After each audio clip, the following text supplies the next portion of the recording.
Hello dear student, हम पुरावनस्पति के बारे में पढ़ रहे थे और पहली बॉटनी या पुरावनस्पति की साइंस की भी ब्रांच है जिसमें हम जीवाश्मी पौधों का अध्ययन करते हैं।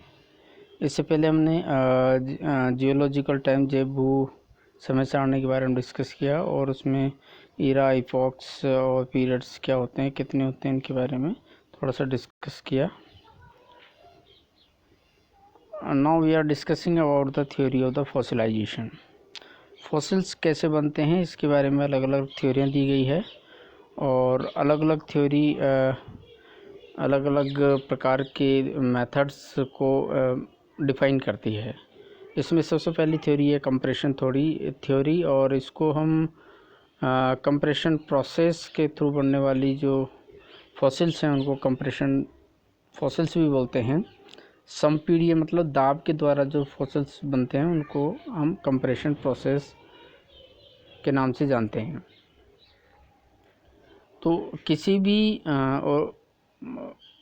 ऑब्जेक्ट के ऊपर जब वर्टिकल प्रेशर पड़ता है तो वो प्रेस हो जाते हैं और उसके अंदर का जो एयर और वाटर है वो टिश्यू से बाहर निकल जाता है और जो प्लांट ऑर्गन्स है वो इसमें बिल्कुल फ्लैट हो जाते हैं। और इस प्रकार जो फॉसिल्स बनते हैं इस प्रोसेस से, कंप्रेशन प्रोसेस से, उसमें हम बाहरी जो लक्षण हैं वो बहुत अच्छे तरीके से हम अध्ययन उनका कर सकते हैं और बाहरी जो संरचना हमें बहुत अच्छे तरीके से उनमें नज़र आती है। तो ये दिस इज़ द डायग्राम और इस डायग्राम में आप देखें जैसे जैसे वर्टिकल प्रेशर पड़ता जाता है वैसे वैसे ऑब्जेक्ट में जैसे ये यहाँ पे ये इनिशियल स्टेज है, देन उसके बाद में और दूसरी रॉक्स का फॉर्मेशन होता है, इसके ऊपर अगेन प्रेशर पड़ता है। जैसे जैसे रॉक्स के नीचे प्लांट मटेरियल दबता जाता है तो लास्ट में ये बिल्कुल फॉसिल्स के रूप में कन्वर्ट हो जाता है। तो इसकी जो हाइट है वो कंटिन्यूसली गिर जाती है। दूसरी है replacement theory. According to this theory molecules of original plants was replaced by the molecules present in the soil. That means molecules are replaced by the molecules. This replacement was done by hydrolysis and weathering. ये दो process important process हैं। जब rock का formation होता है तो उसमें hydrolysis और वेदरिंग ये कंटिन्यूस प्रोसेस है वो चलती रहती है। तो प्लांट्स पार्ट में जितने भी मॉलिक्यूल्स हैं वो बाहर आ जाते हैं और उसकी जगह दूसरे मॉलिक्यूल चले जाते हैं। इस प्रकार के जो रिप्लेसमेंट होता है उससे बनने वाले जो फॉसिल्स हैं उनमें हमें बाहरी और आंतरिक दोनों संरचनाएं का अध्ययन हम कर सकते हैं। लेकिन इसमें जो केमिकल जो उसमें पाए जाते हैं जो प्लांट मटेरियल में ऑर्गेनिक वो थोड़े से इसमें मिसलीडिंग प्रकार के होते हैं। मतलब उनको हम एग्जैक्ट नहीं कह सकते कि ये केमिकल्स उसी प्लांट्स में प्रेजेंट रहते हैं। तो तीसरी है थ्योरी है इनफिल्ट्रेशन थ्योरी या अंतःसंधिन theory. According to this theory fossil formed by the infiltration and precipitation of the mineral molecule by the cell wall. This is the very important process for formation of the fossils. और इस तरह के जो fossils बनते हैं उसमें हम external as well internal जो कैरेक्टर हैं उनका बहुत अच्छे तरीके से अध्ययन कर सकते हैं, क्योंकि इसमें जो प्लांट मटेरियल है वो ज़्यादा इसमें प्रेशराइज नहीं होता है और अंदर का as it is intact form में हमें मिल जाता है। तो बाहरी संरचना और आंतरिक संरचना दोनों का अध्ययन इसमें बहुत अच्छे तरीके से किया जा सकता है। फॉसिलाइजेशन या जीवाश्मीकरण किस तरह से होता है और इसमें कौन कौन सी इवेंट्स होती है, ये कौन कौन सी इवेंट्स इसमें महत्वपूर्ण है, इसके बारे में हम डिस्कस करते हैं। तो जीवाश्मीकरण है वो प्लांट्स है या एनिमल्स है या उनके जो केमिकल्स है उनको लंबे समय तक प्रिजर्व होने के दौरान जो बनते हैं उसी को हम फॉसिलाइजेशन प्रोसेस के नाम से जानते हैं। फॉसिलाइजेशन प्रोसेस के दौरान cytoplasm becomes disappear and soft tissues dissociated. ये यहाँ पे बहुत ही इम्पोर्टेंट है, क्योंकि जैसे हम दूसरे प्लांट में पार्ट्स की बात करते हैं, जो डेलिकेट प्लांट पार्ट्स होते हैं, स्पेशली जैसे लीव्स हैं या थैलोफाइट्स हैं, एल्गी वगैरह है, तो इनके फॉसिल्स बनना बहुत ही मुश्किल होता है, क्योंकि ये बहुत ही जल्दी से इनके डिसअपीयर हो जाते हैं। इनमें हार्ड टिश्यूज़ मतलब जाइलम टिश्यूज़ बहुत कम मात्रा में इसमें मिलता है, तो इनके फॉसिल्स बनना बहुत रेयर कंडीशन में इनके फॉसिल्स हमें मिलते हैं। इन प्लांट्स का जो फॉसिल्स का फॉर्मेशन है वो को भी हम किस जगह उसका फॉसिल्स का फॉर्मेशन हो रहा है, इसको भी हम दो कैटेगरी में डिवाइड कर सकते हैं। इंसिट्यू फॉसिल्स, ऐसे फॉसिल्स जिसमें अगर जहाँ पर पौधा पाया जाता है वहीं पर अगर वो फॉसिल्स के रूप में कन्वर्ट हो जाता है तो उसको हम इंसिट्यू फॉर्मेशन कहते हैं। लेकिन कई बार क्या होता है कि किसी फ्लड या बाढ़ के दौरान या उसके द्वारा या एयर करंट के दौरान वो प्लांट फॉसिल्स प्लांट पार्ट से एक स्थान से दूसरे स्थान पर चले जाते हैं और दूसरे स्थान पर जाकर के फॉसिल्स के रूप में प्रिजर्व हो जाते हैं। तो इस तरह से जो फॉसिल्स बनते हैं वो इनको एक्सिटिव फॉसिल्स हम कह सकते हैं। और इंडियन गोंडवाना लैंड जो एरिया है इनके कोल्ड डिपॉजिट्स जो पाए जाते हैं वो जनरली एक्सिटिव प्रकार के फॉसिल्स की श्रेणी में आते हैं। फॉसिलाइजेशन या जीवाश्मीकरण को कौन कौन से कारक प्रभावित करते हैं, इसमें सबसे पहला इम्पोर्टेंट है कि nature of plant in ancient time, मतलब जिस समय पौधे का फॉसिल्स का फॉर्मेशन होता है उस समय पौधे का नेचर कैसा है, वो सॉफ्ट है या बहुत हार्ड टिश्यूज़ में कितने हैं, इस पर डिपेंड करता है कि वो फॉसिल्स बनेगा या नहीं बनेगा। दूसरा जो फैक्टर है, कारक है फॉसिल जीवाश्मीकरण के लिए, वो है एंटोमाइवी मैट्रिक्स, उसके चारों तरफ किस तरह का वातावरण पाया जाता है और वो किस में प्रिजर्व होता है।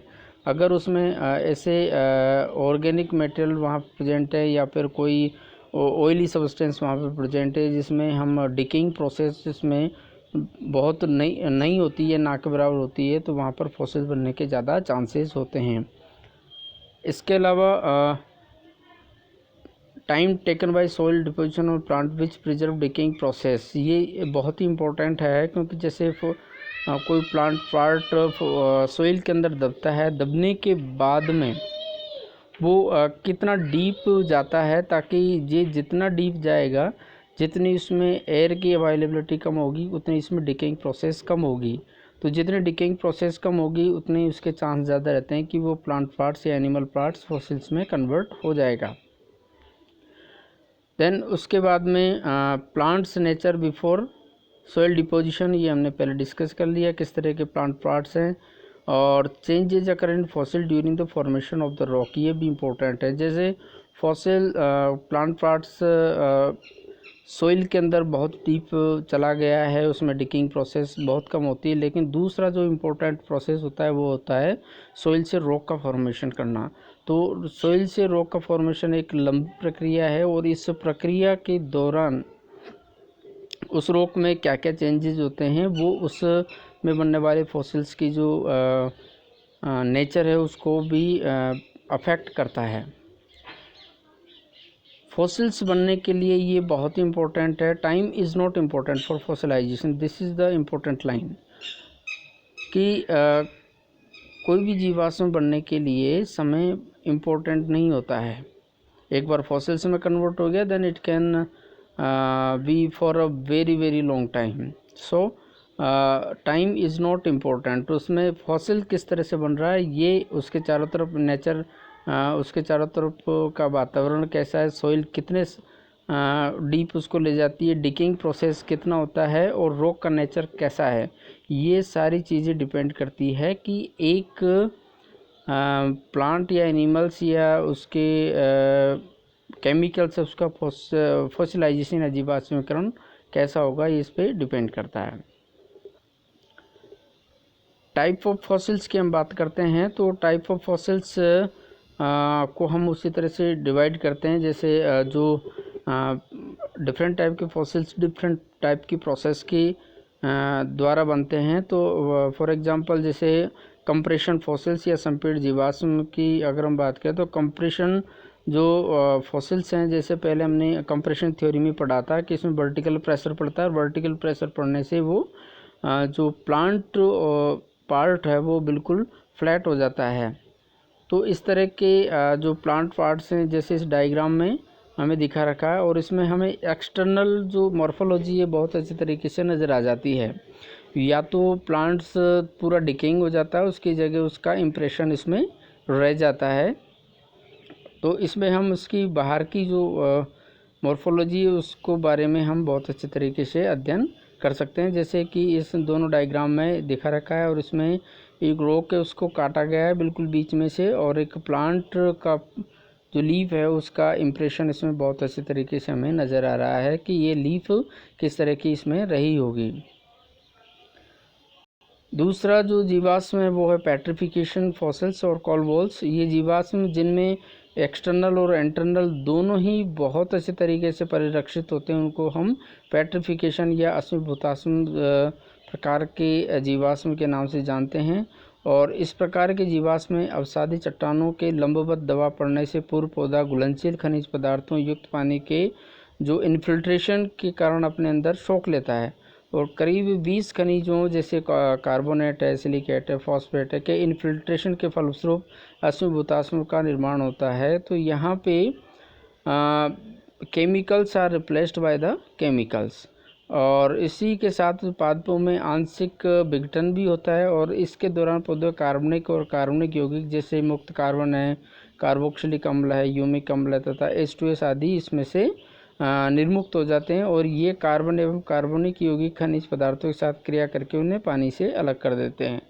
अब वो पानी ऊपरी दबाव पड़ने से ऊतकों से बाहर आ जाता है, एवं जो टिश्यूज़ है उनमें ठोस बिल्कुल कंप्रेशन जो खनिज पदार्थ है वो बचे रह जाते हैं, और विघटन के दौरान पादप ऊतकों में जो पहुँचे घुलनशील पदार्थ हैं उसके अवक्षेपण में सहायक होते हैं तथा उन्हें अघुलनशील तत्वों के रूप में पानी से अलग कर देते हैं।